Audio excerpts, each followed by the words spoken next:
Well, good morning.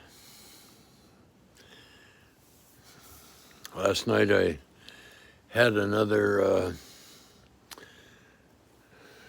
dream time chapter of the fire season bucket list caravan. And this went back to how it got started. And somehow June and I were able to have the use of a travel lodge RV, an old one. And it had been fixed up, um, and we started off practicing by going up to the Kashia Ranchero, which is a Pomo Nation um, indigenous persons uh, reservation. And we visited our teachers' graves. Lauren Smith, Zelda, his sister Zelda, she had a different last name, I forget, and his brother Mac, and his sister Sylvia, and his daughter. And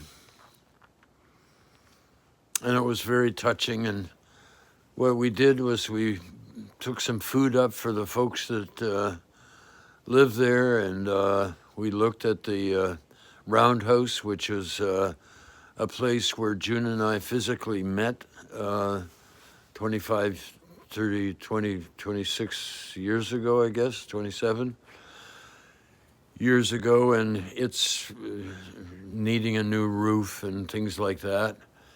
And we sat around talking story, as they say in Hawaii.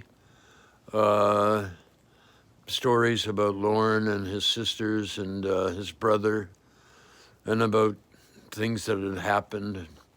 And it was really wonderful to revisit the folks up there and all the kids running around. And it's a place of poverty, and people are struggling, and the traumas of all their ancestors is piling up for them to have to deal with and harness and keep going.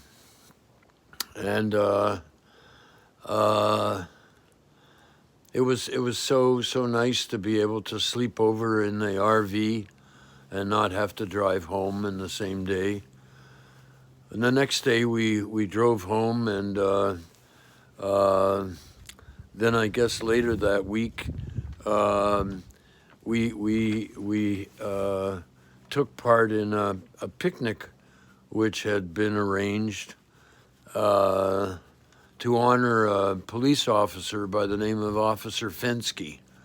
And Officer Fensky was the police officer that responded when I hit a woman in a wheelchair.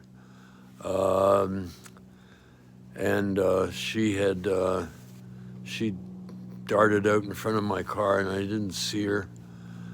And it was very hard, and I was going crazy, and he was very kind and very firm with me. And, we did blood tests, and he got to understand why I was going what looked to be really crazy. I was pulling my hair and crying and yelling and things like that, and then I'd calm down, and it was an awful time.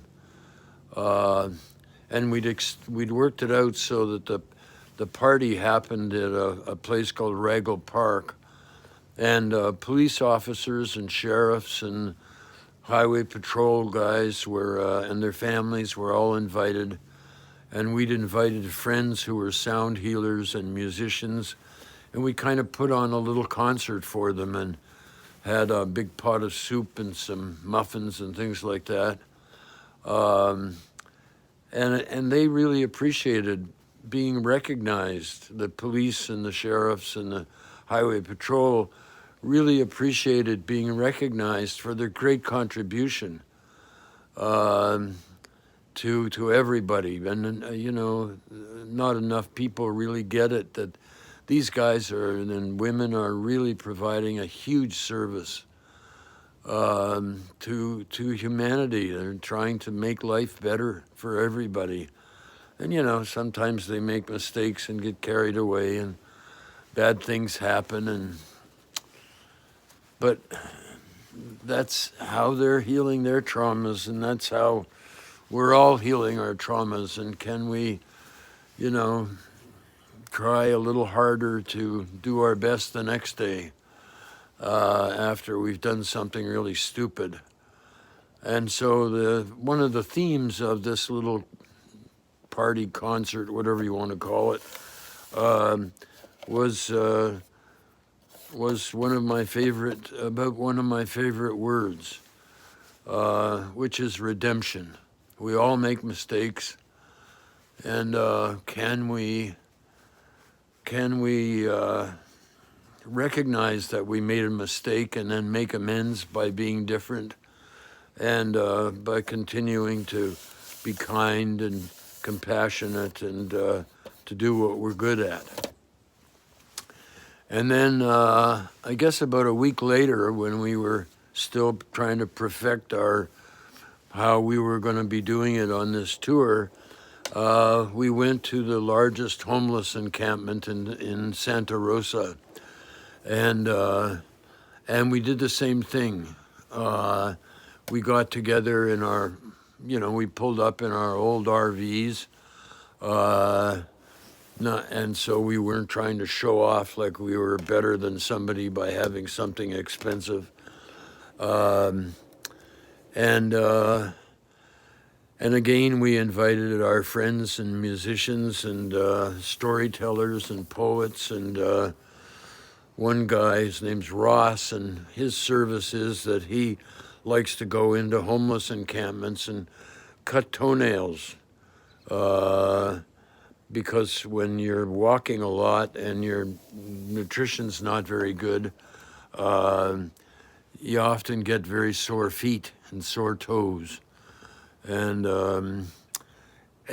people had a good time, and the sound healers and the musicians were getting people to use their bodies to make sounds and take part, and people were telling their stories. And the homeless encampments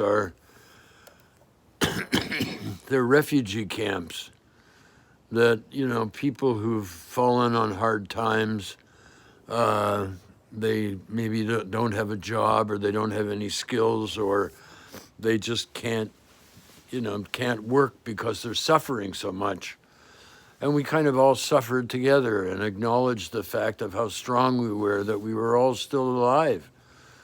And that, some people were getting their money trip going. And I'm finding that homeless encampments or refugee camps are really amazing places, because after people get over being angry and ashamed and all that kind of stuff, and they come to a sweet place where they want to help one another.